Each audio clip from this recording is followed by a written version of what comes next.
아멘. 우리가 사는 이 세상에는 지혜 있는 사람보다는 어리석은 사람들이 더 많은 것 같습니다. 어리석은 사람들의 특징을 살펴보면 대체로 편한 길, 쉬운 길, 평범한 길, 다시 말하면 넓은 길을 선택해서 걸어갑니다. 그래서 선동의 대상이 되기도 하고 남들이 하는 대로 따라가는 부안내동의 인생을 살다가 그렇게 끝나는 경우들이 많이 있습니다. 그러나 반면에 지혜로운 사람들은 다릅니다. 남들 보기에는 어려운 길, 가기 싫은 길, 다시 말하면 좁은 길을 걸어갑니다. 그리고 마침내 최후의 승리를 얻습니다. 그러므로 지혜라고 하는 것은 바른 가치관을 바르게 선택할 줄 아는 심령적인 해안입니다. 지혜에 대한 대표적인 성경은 잠언서입니다. 무려 지혜라는 단어가 41번이 언급됩니다. 히브리어 헬라어로 여러 가지 지혜라는 단어가 있습니다만은 대표적으로 가장 널리 사용되어지는 히브리어로 지혜를 호크마라 그럽니다. 이것은 단순한 분석적 도구의 지식이 아니라 하나님을 경외함과 밀접한 관계를 가집니다. 다시 말하면 하나님이 기뻐하시는 일이 무엇이며 싫어하시는 일이 무엇인가?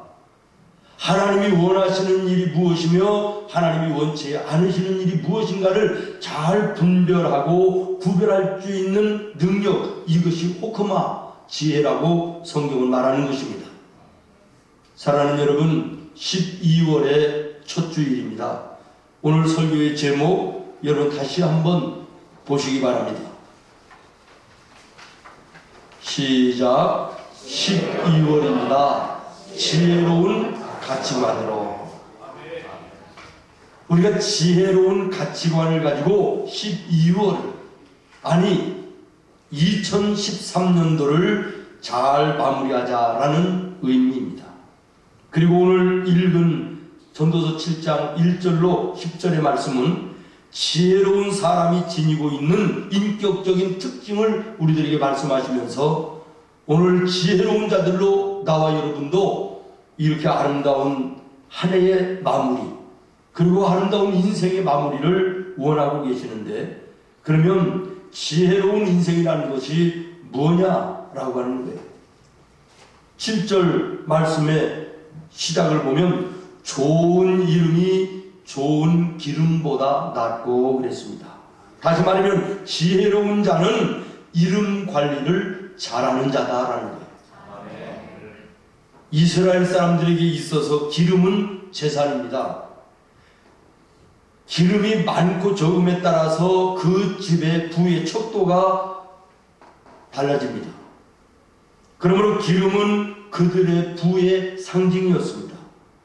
그래서 대부분의 사람들은 본능적으로 기름을 쫓아가는, 다시 말하면 재산과 재물과 물질을 쫓아가는 본능적인 가치관을 가지고 인생을 살았습니다. 이런 그들에게 성경은 말씀합니다. 보배로운 기름보다는 아름다운 이름을 얻는 것이 가치 있는 것이다. 믿습니까? 저는 이 말씀을 묵상하면서 다시 한번 깊이 생각을 했습니다. 다른 사람들의 입에 한철이 목사라고 하는 이름이 불리어질 때 어떻게 불리어질까? 정말 목사다운 목사라는 이름으로 불리어질까? 저 사람은 목사라고 하면서도 목사 같지 않아 라고 하는 이런 모습으로 불려지지 않을까? 내가 깊이 생각하며 살아야 되겠다 하는 이런 생각을 했습니다. 우리 생문교회가 동네 사람들에게 입에 불리워질 때 정말 아름다운 교회, 건강한 교회, 은혜로운 교회, 은혜와 사랑이 넘치는 아름다운 교회라고 일컬어질 수 있을까 한번 생각을 해보게 되었습니다. 성도에게 있어서 재물이나 명예보다 이름이 더 중요합니다. 왜냐하면 이름이 나의 인격이고 지금까지 살아온 나의 삶의 열매가 되기 때문인 것입니다. 오늘 우리 집사님 기도하시면서도 교회가 또 우리 인생에 후회 없는 아름다운 삶을 하나님께 기도했는데요. 교회도 이름값을 해야 되고 우리 예수 믿는 성도들이 예수 믿는 성도의 이름값을 해야 됩니다. 언젠가 가훈을 써주는 가게를 지나가다가 참 재미있는 가훈이 있어 소개한 적이 있습니다. 손은 꼴값을 해야 되고 사람은 이름값을 해야 된다. 아멘. 옆에 분에게 이름값 하면서 합시다. 꼴값 하지 말고. 꼴값은 소가 하는 것이니까 우리는 이름값을 해야 돼요. 미국의 아틀란타에서 조금 내려가면 올랜드라는 도시가 있대요. 좀 많은 도시인데 거기에 한인교회가 몇 개 있는데 어느 목사님이 그 교회 중에 한 교회에 부임을 해서 이사를 가셨어요. 이삿짐을 풀고 필요한 것이 있어서 동네 마켓에 갔는데 이제 그 주인, 여자 주인한테 물었대요. 내가 오늘 여기도 이사 왔는데 우리 이 동네에 한인교회가 몇 개가 있다고 그러는데 어느 교회가 제일 좋은가요? 그랬더니 이 사장님이 여기 있는 우리 동네에 있는 교회들은요 다 좋아요. 저 교회는 말씀이 좋고 저 교회는 성도들이 열심히 있어서 좋고 저기에는 이래서 좋고 다 좋은데요 딱 한 교회만 빼놓고 가시는데요. 그 교회는 왜 그러냐 그랬더니 거기는 늘 성도들이 싸우고 목사님이 툭 하면 나가고 이래가지고 그 교회만 빼놓고 다른 교회는 다 좋다고 그러더래요. 가셔도. 근데 보니까 가서는 안 된다는 교회에 자기가 부임해 갔더래요.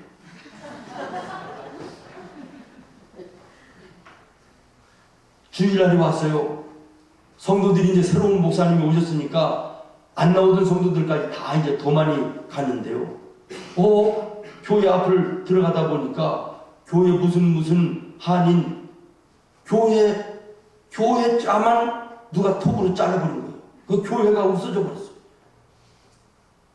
이야, 오늘 목사님이 처음 오셨는데 얼마나 기분 나쁘실까 이러면서 성도들이 누가 이런 짓을 했을까 이러고 다 들어왔는데 목사님이 설교 시간에 동네 슈퍼마켓에서 있었던 얘기를 하는 거예요.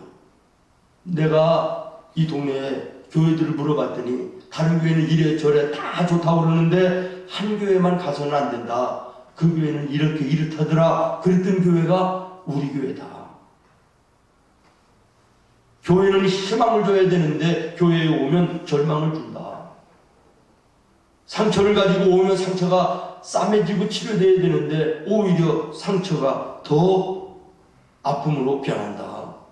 교회는 인생의 방향을 전해줘야 되는데 교회에 오면 오히려 인생의 혼돈이 온다. 이게 어디 교회냐.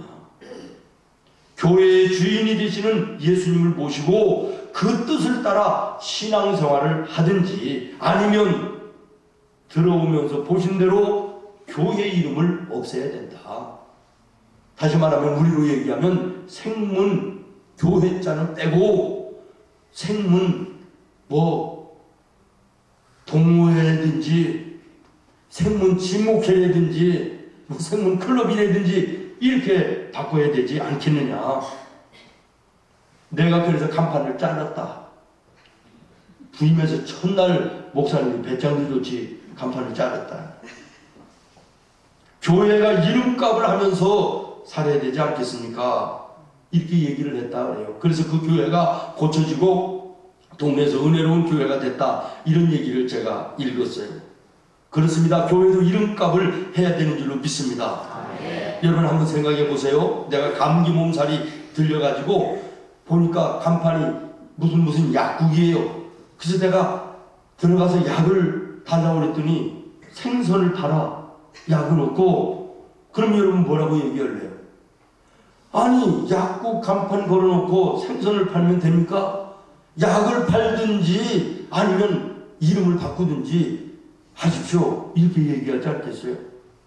우리가 하나님의 교회에 들어와서 예수 그리스도를 만나지 못하고 예수 믿는다고 하는 우리 성도들이 성도다운 신앙생활 이름값을 하지 못한다고 하면 우리 뭐라고 얘기해야 됩니까? 교회 이름을 바꾸든지 교회라고 하지 말든지, 아니면 정말 교회의 주인 되시는 예수님을 제대로 모시고 제대로 된 신앙생활을 하든지 둘 중에 하나 하십시오. 이렇게 얘기되지 않겠습니까? 오늘 우리의 생문의 교회는 정말 예수님을 만나는 은혜로운 교회 되기를 기도합니다.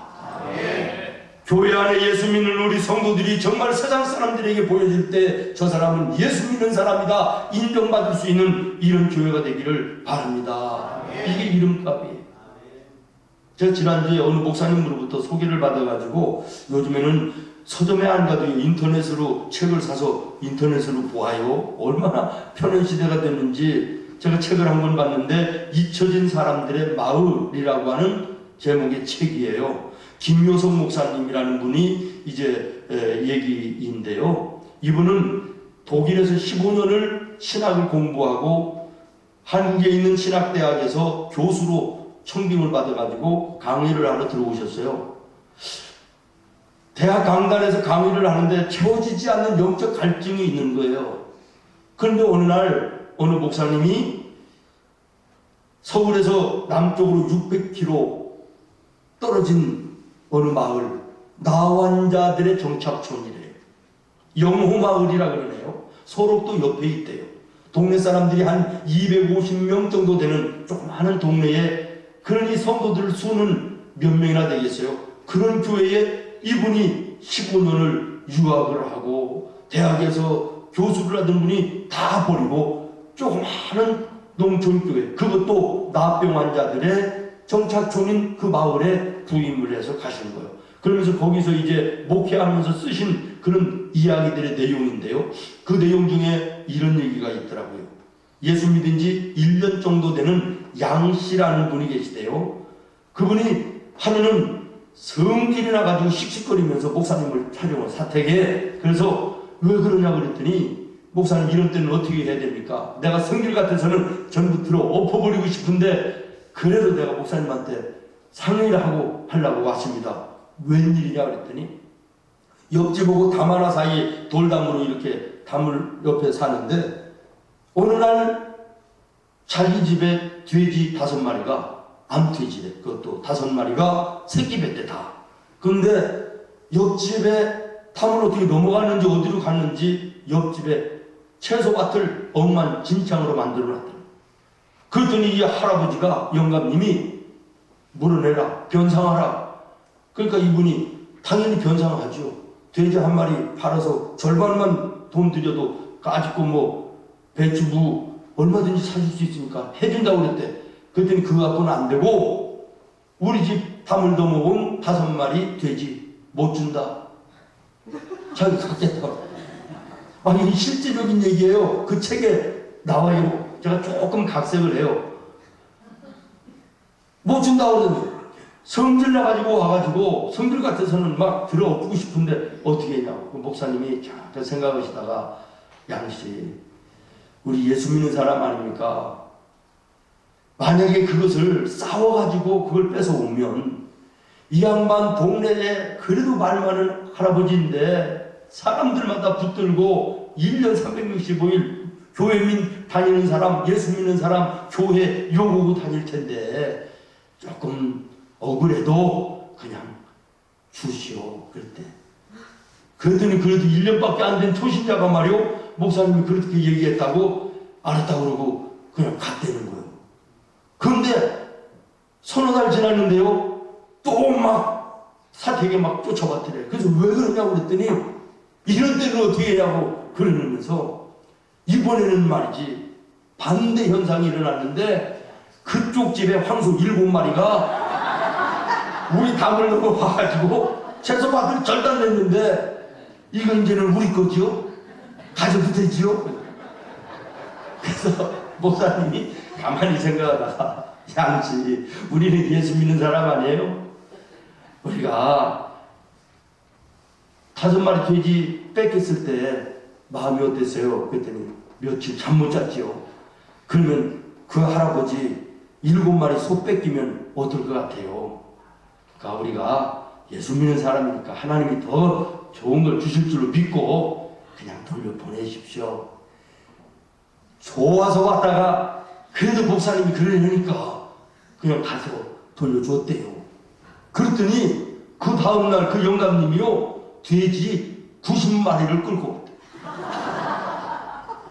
암돼지 5마리가요 전부 다 새끼를 낳아가지고 거기는 보니까 18마리씩 낳았다고 그러대. 근데 계산이 나는 빨리지 못해갖고 90마리라고 그랬는데 언뜻 생각하면 18마리가 뭐 나는 95마리야 된다고 생각을 하는데 자꾸 지금 90마리를 끌고 왔다는 거예요.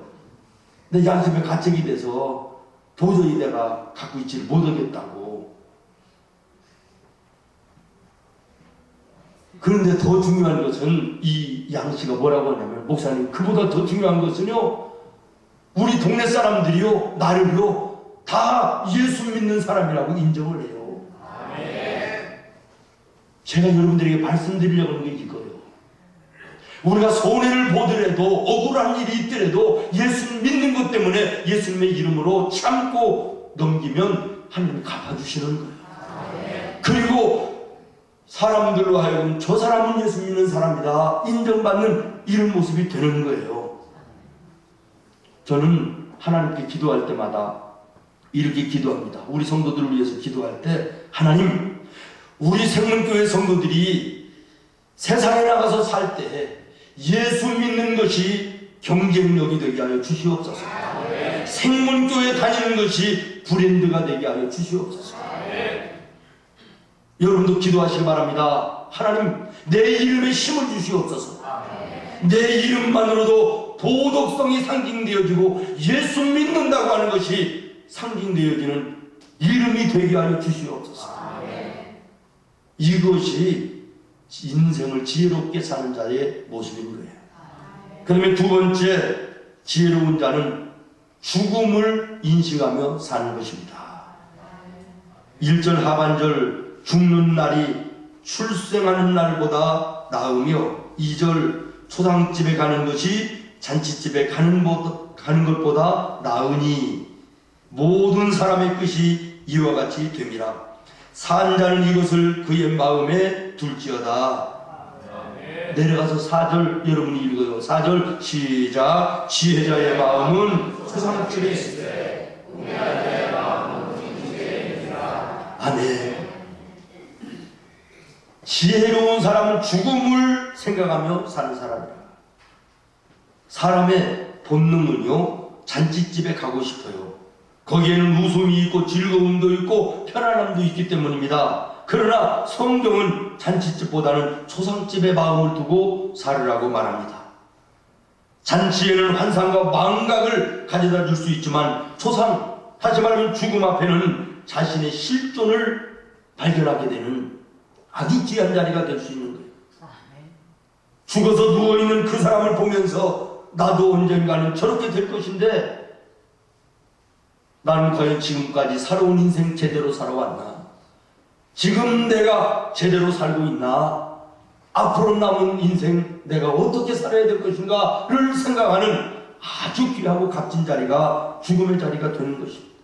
이래서 예수님은, 이래서 하나님은, 이래서 성경은 우리들에게 지혜로운 자라면 연락하는 혼인잔치집에 마음을 두고 살지 말고 초상집에 마음을 두고 사는 것이 지혜로운 것이라고 말하고 있습니다.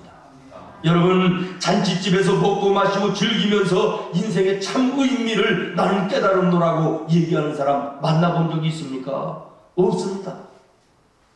그러므로 믿음 안에서 지혜로운 사람은 죽음을 생각하며 사는 사람이에요. 성경 히브리서 9장 27절은 이렇게 말합니다. 한 번 죽는 것은 사람에게 정한 것이요 그 후에는 심판이 있으리니. 믿습니까?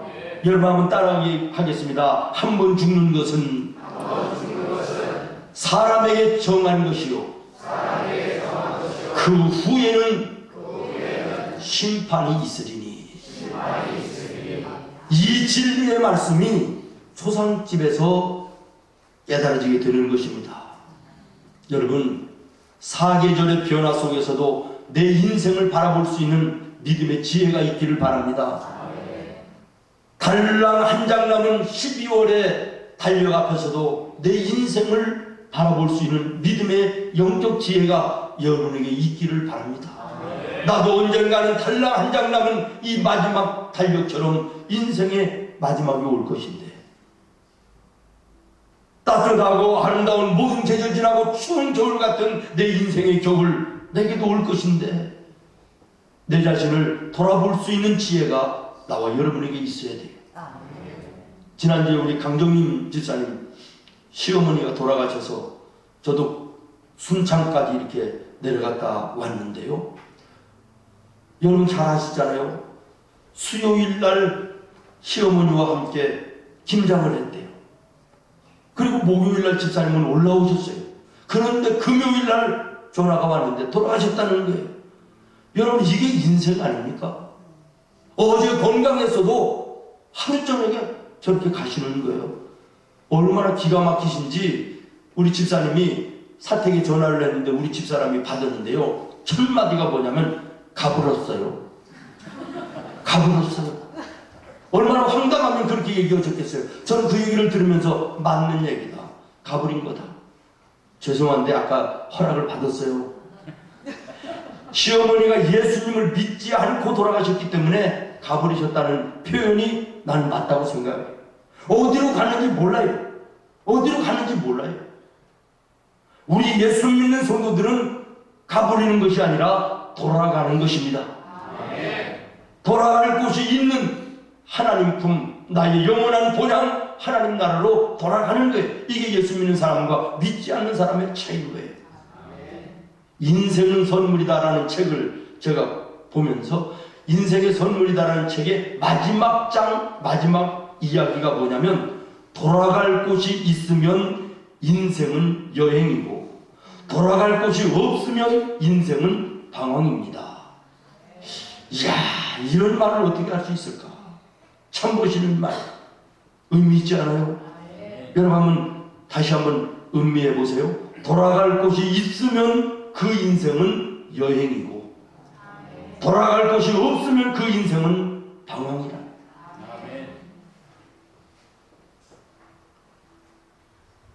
멋진 인생을 살다가 하나님 앞에 부끄러움 없이 가는 나와 여러분의 삶이 되기를 바라요. 우리가 잘 아는 세계적인 문호 톨스토이가 죽음에 대해서 이렇게 말을 했더라고요.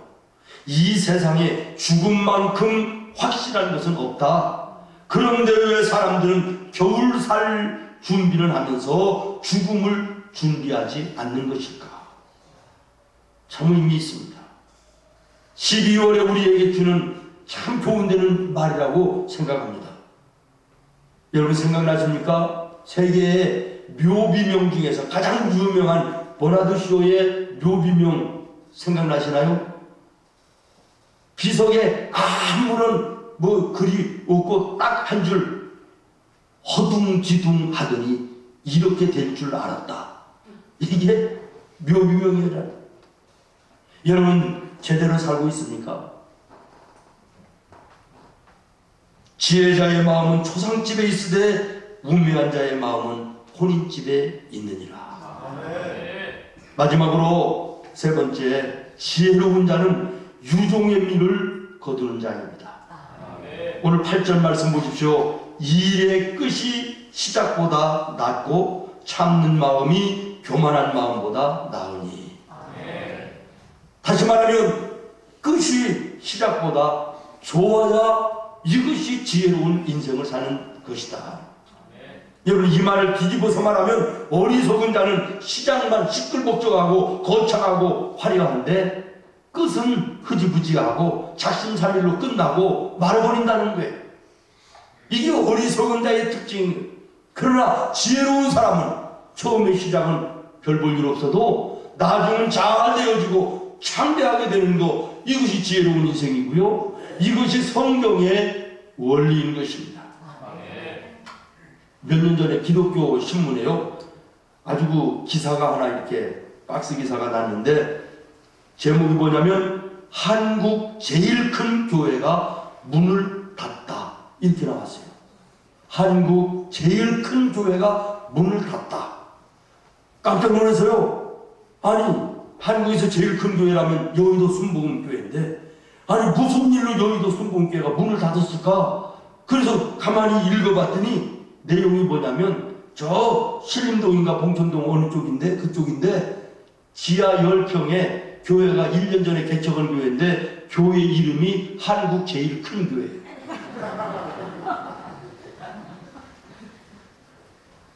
이름은 거창하고 시장 굉장한데,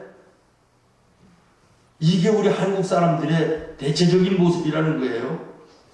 성경은 정반대로 원리를 말씀하십니다.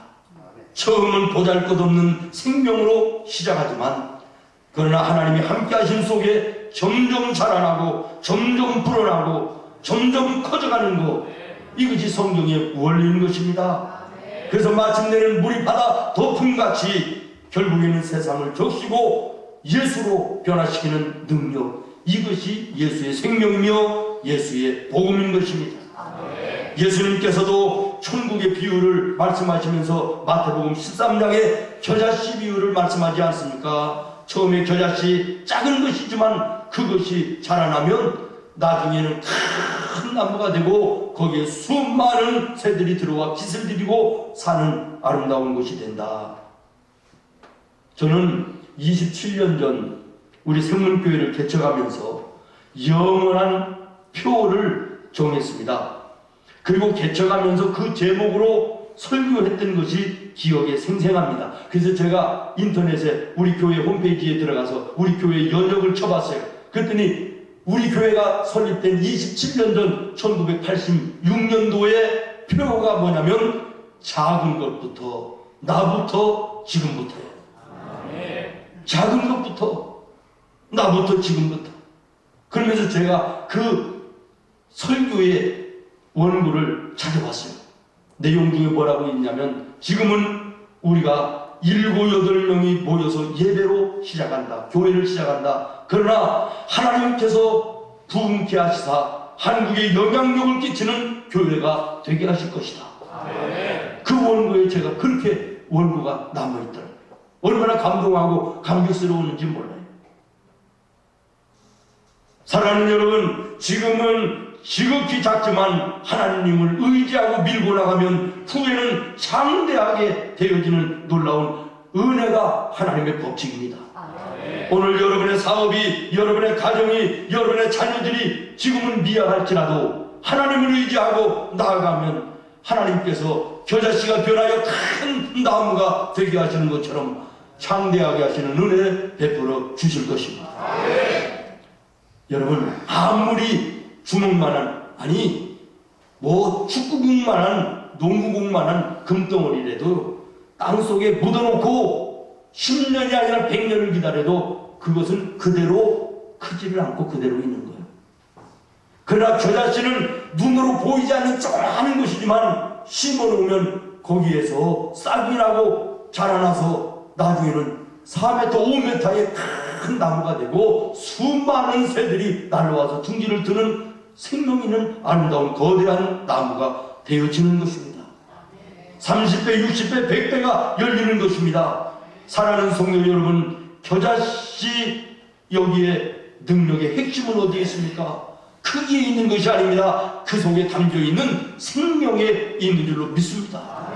오늘 우리가 부족하고 연약하여 보여도 우리의 마음속에 예수의 생명이 있다면 마침내 우리가 예수님의 은혜로 30배, 60배, 100배에 장대하게 하시는 인생으로 맞춰지는 놀라운 축복의 삶이 되어지게 될 줄로 믿습니다.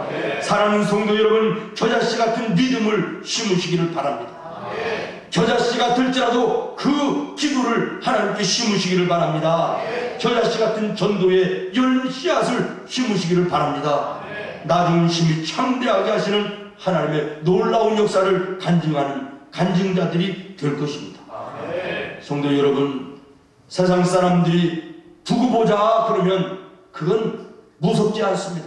그러나 예수 믿는 사람이, 기도하는 사람이 두고 보자 그러면 그건 무서운 것입니다. 우리 예수 믿는 성도는요, 두고 보면 보이는 존재입니다. 보면 볼수록 더 크게 보이는 것이 우리 예수 믿는 사람입니다. 왜? 우리 속에는 예수의 생명이 있기 때문입니다. 최후의 승리를 보장받은 하나님의 사람들이기 때문에 그렇습니다. 로마서 8장 28절 이렇게 말합니다. 우리가 알거니와 하나님을 사랑하는 자 곧 그의 뜻대로 부르심을 입은 자들에게는 모든 것이 합력하여 선을 이루느니라. 이 안에 유종의 미로 하나님께 영광 돌리는 나와 여러분이 되기를 예수님의 이름으로 축원합니다. 말씀을 마칩니다. 지혜로운 자는 이름 관리를 잘하는 사람입니다. 죽음을 의식하며 사는 사람입니다. 유종의 미를 거두는 사람입니다. 12월의 첫 주일 이 한 다가기 전에 이 말씀 마음에 품고 오시는 예수님과 더불어 믿음 안에 복되고 아름다운 승리의 삶이 나와 여러분의 삶이 되기를 예수님의 이름으로 축복합니다. 기도하겠습니다.